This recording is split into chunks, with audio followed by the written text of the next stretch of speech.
Hablemos. Hablemos.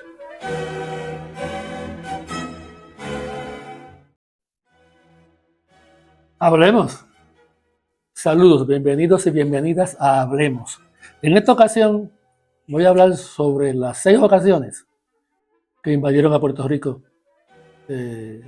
países extranjeros. En los últimos 530 años de la historia escrita de Puerto Rico, a partir del 1508. A partir de ese año, Puerto Rico ha sido invadido en 6 ocasiones.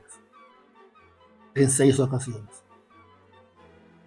el 1508, Juan Ponce de León.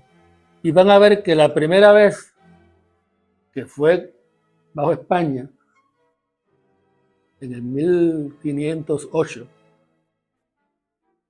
y la última vez que fue en el 1898. Y dije 1508 porque no me estoy refiriendo al llamado descubrimiento. Porque lo llamo descubrimiento porque Colón descubre América para insertarlo. No sabía que era un nuevo mundo, pero fue a buscar rutas para insertar esos países en el comercio mercantil de Europa.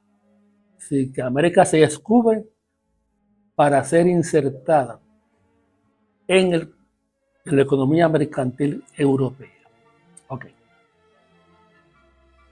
Así que me refiero al 1508 porque fue cuando Juan Ponce de León, con 50 hombres, en una carabela que se llamaba Santa María de Greda, invade a Puerto Rico. Y lo hizo a través de la bahía de Guánica. Que adelanto, fue por la bahía de Guánica que entró la flota naval bajo la dirección del almirante Nelson Miles. 1508 llega a Puerto Rico desde la región de Higüey en la Española, hoy República Dominicana, y sabía que por allí estaba Agüeybana o Agüeynaba. Fray Íñigo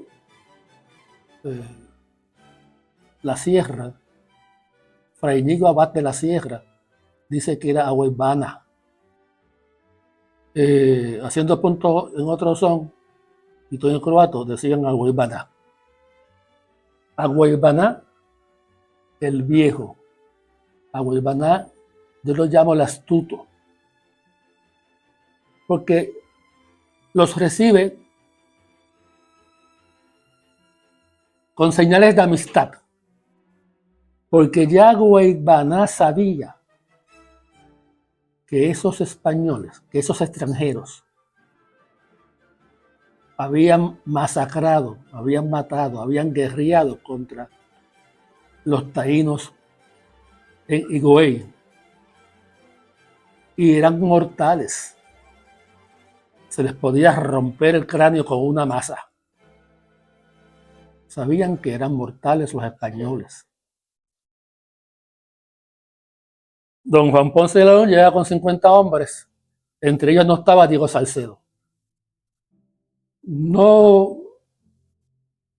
me parece cierta la leyenda o la historia de que Diego Salcedo lo ahogaron en el río para verificar si era o no un mortal o un dios. En ese viaje de Juan Ponce de León estaba Juan González, que luego se convierte en traductor de Cristóbal Sotomayor, aprende la lengua aruaca, y allí estaba Juan Garrido, que fue el primer negro libre que llegó a Puerto Rico, en 1508. Juan Garrido. Bueno, en esa visita, en ese encuentro entre los indios del área de Guánica, Guainía, se decía así antes, Guainía, lo llamaban los indios, hubo intercambio de nombres, Allí había en los hombres de Colón, de Ponce de León, debo decir, estaba un tal Luis Añasco. La tía de Agüeybaná adopta el nombre de Añasco. Y otra hija de Agüeybaná adopta el nombre de Isabel, cosas así. Okay. Eso fue en 1508, que yo lo considero una invasión. Fue amistosa. Y fueron, bueno, con supuestas buenas intenciones. Los indios le dicen, lo llevan al río Manuatabón, el de la leyenda dorada, según cantó después Juan Antonio Correger, y le dio acordes musicales Roy Brown, para que allí aprendiera a recoger oro de las orillas del río Manuatabón, hoy conocido como río Manatí. Eso fue en el 1508. De hecho, le dice a Agüeybaná a Juan Ponce de León, si te ubicas en esta isla, vete por allá por el área de Humacao, del cacique Humacao. Y era una forma de alejarlo de él. ¿Okay? Bueno, después viene en el 1511, es la guerra entre indios y españoles, taínos y españoles. No fue una guerra breve, como se cree, fue una guerra que duró 7 años. Desde el 1511 al 1518. 1518. 7 años de guerra. Así que no se rindieron fácilmente nuestros indios taínos. Luego hubo excursiones constantes desde Vieques a las costas oeste y este de Puerto Rico. Bueno, 1508. 1511 a 1518. A partir de 1518, la epidemia de viruela y sarampión diezman a nuestra población taína. Se cree que hubo alrededor de entre 30 a 60.000 taínos en Puerto Rico. Antes de los taínos estaban los arcaicos, los ineris, y de la misma raíz lingüística, los caribes, en las Antillas Menores. Hubo guerra entre caribes y taínos constantemente. En algún momento Agüeybaná considera la posibilidad de que estos extranjeros le ayuden a defenderse de los caribes. Bueno, del 1508 hasta el 1508 al 1595 no ocurre nada hasta que llega a la costa del norte de Puerto Rico, hasta San Juan, el corsario Sir Francis Drake. Tenía patente de corso. La reina Isabel I la autorizaba a atacar barcos españoles, enriquecerse e enriquecer a Inglaterra. 1595. La pasó muy mal Drake en Puerto Rico, fue herido y muere poco después en Portobelo, cerca de la selva del Darién. Ahí muere Drake. En la batalla en Puerto Rico muere John Hawkins, el socio de piratería de Drake. Bueno, después viene otra invasión en 1598. El conde de Cumberland creo que toma Puerto Rico por alrededor de 157 días. Toma Puerto Rico. Y las enfermedades y la resistencia puertorriqueña lo hace salir de Puerto Rico. Temeroso de que llegue una flota española, tropas españolas frescas, y derroten a los soldados ingleses enfermos por la malaria y los mosquitos que había en Puerto Rico. En el 1625 llegan los holandeses el capitán o el almirante de esa flota holandesa se llama Enrico Boduino. Algo así, Boduino o Boduino Enrico, debo decir. Boduino Enrico es el almirante de esa tropa. Distinto a los demás, este pirata holandés penetra por la boca del Morro, por la bahía de San Juan, y llega hasta la Puntilla. O sea, fue un acto valiente y osado. Y en la Puntilla, allí es atacado por cuerpos de voluntarios puertorriqueños. Eso fue en el 1625. Luego, en el 1797, 101 años antes de la invasión norteamericana, viene Ralph Abercrombie. Quien vence a Abercrombie, que vino con 12 o 15 naves, quien vence a Abercrombie no son los españoles, son las huestes cangrejeras. Son los voluntarios negros, los cuerpos de voluntarios negros instalados en el área de Cangrejos, hoy Santurce. Cangrejos se establece en el 1722 porque España, para traer mano de obra, no esclava, mano de obra, invita a los negros esclavizados que huyen de las Antillas menores, las Antillas inglesa y francesa, y en Puerto Rico, si prometen convertirse en la religión católica, le daban un conuco, un pedazo de terreno en Cangrejo, para que allí se desarrollen esa comunidad. Son los cangrejeros, son los negros de Cangrejo los que derrotan a Abercrombie. Porque Abercrombie entra por el lado ese que llamado Boquerón, Piñones, por ahí es que entran las tropas inglesas. Es en esa batalla que muere el puertorriqueño Pepe Díaz en el puente de Martín Peña, Eran dos, José Díaz y Francisco Díaz. Allí muere el capitán Pepe Díaz, puertorriqueño, en el puente de Martín Peña. Cuando luego los españoles celebran la victoria, no le dan ninguna mención a los negros cangrejeros. Bueno, 101 años después, el 25 de julio de 1898,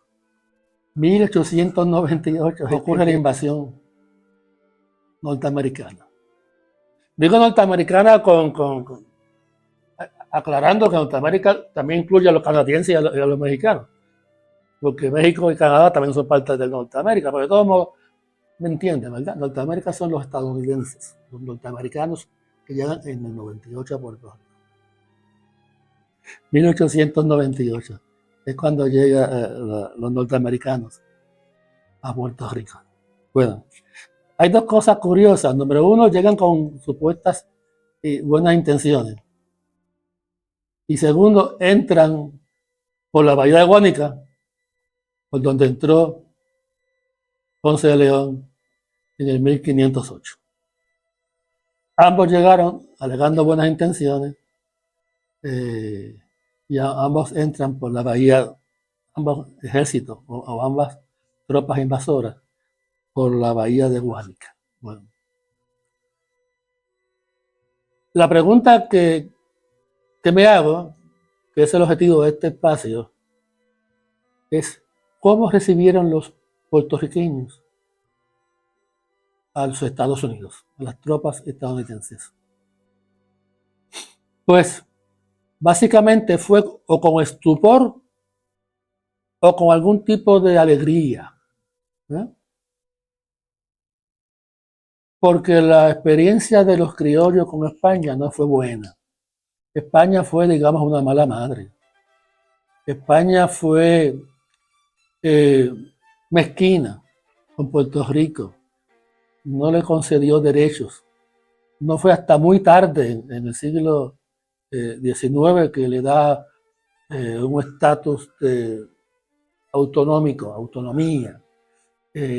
Aún estaba en la memoria puertorriqueña los compontes de 1887. Aún estaba en la memoria colectiva el encarcelamiento del autonomista, de Román Valderotti y de Castro, la persecución del autonomista. Aún estaba en la memoria colectiva la represión de España con Puerto Rico. De manera que los criollos no se sentían españoles. Muñoz Rivera se sentía español. Poco antes de la invasión dijo: yo soy orgullosamente español y voy a defender a España frente a esta invasión. Un mes después ya estaba contemporizando con los nuevos invasores.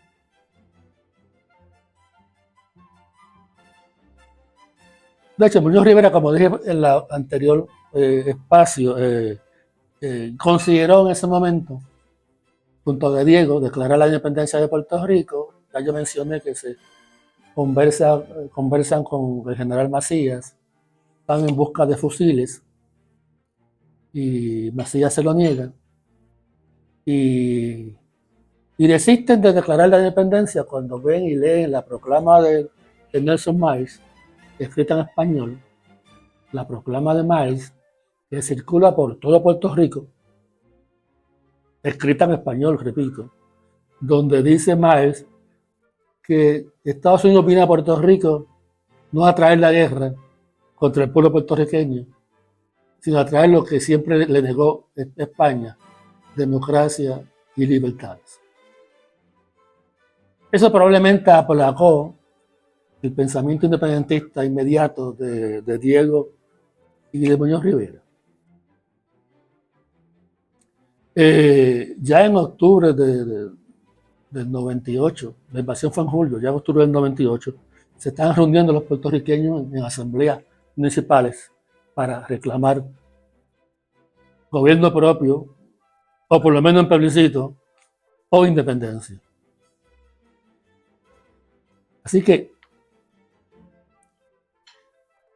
en el 1913, de Diego profetiza que Puerto Rico sería libre e independiente dentro de 30 años, a partir del 13. O sea que en el 33 se equivocó.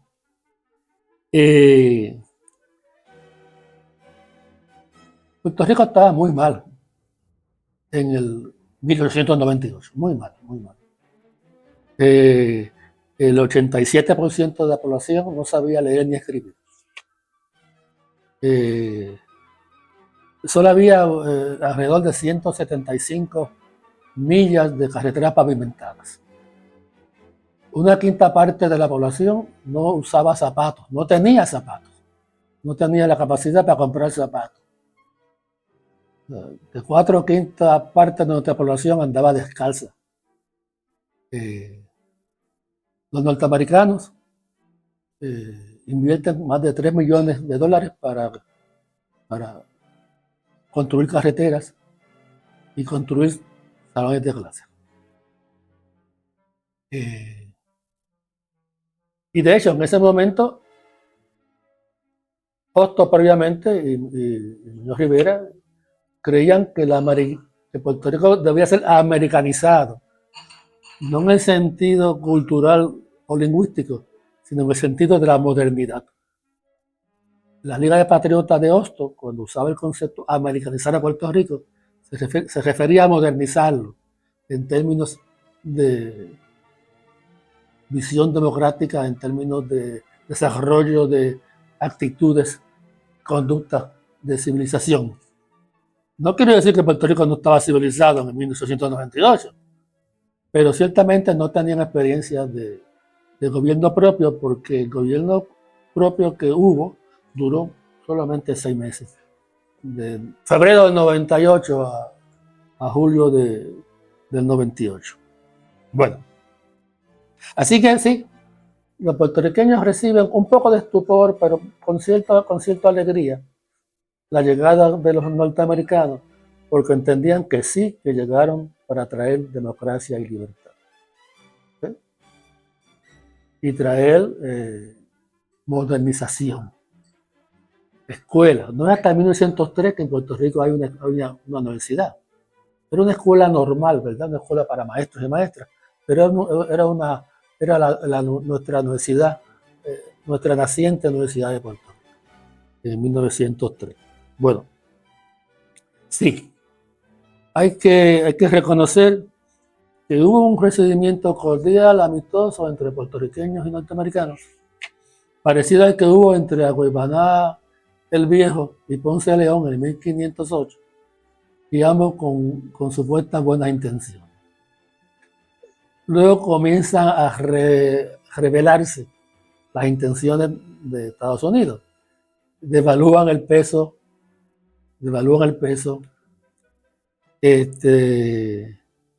adquieren a bajo precio porque estaba devaluado el precio de la tierra puertorriqueña. Llegan las grandes compañías azucareras, 4 o 5, conceden muy pocos derechos a los puertorriqueños. Eso ocurrió en 1900 con la ley Foraker. Y es entonces cuando comienzan los puertorriqueños a darse cuenta de que no llegaron con buenas intenciones. Así que aquel recibimiento cordial, amistoso de 1898, ya a los 3 o 4 años, ya se revela como una llegada mezquina, una llegada colonialista. O sea, vinieron no a dar libertad, de traer libertad, vinieron a colonizar a Puerto Rico dentro de sus poderes y su economía. No es hasta 1912 que se crea el primer partido de la independencia, Rosendo Matías Cintrón, que ya hablamos de él en este espacio. En el 1899, Santiago Iglesias Pantín funda el Partido Obrero Socialista. En el 1899. Pero un partido orientado a las experiencias sindicales de Estados Unidos. Ahí es que se alía con la Federación de Trabajadores. Ahí es que se busca alianza con las uniones norteamericanas. Ahora, debo decir, no es Santiago Iglesias Pantín quien inventa el sindicalismo puertorriqueño. Ya antes de Santiago Iglesias Pantín, aquí habían gremios de trabajadores puertorriqueños. Así que, así comienza la historia entre Puerto Rico y Estados Unidos, con algún tipo de estupor, con cierta alegría que se desvanece 2 o 3 años después.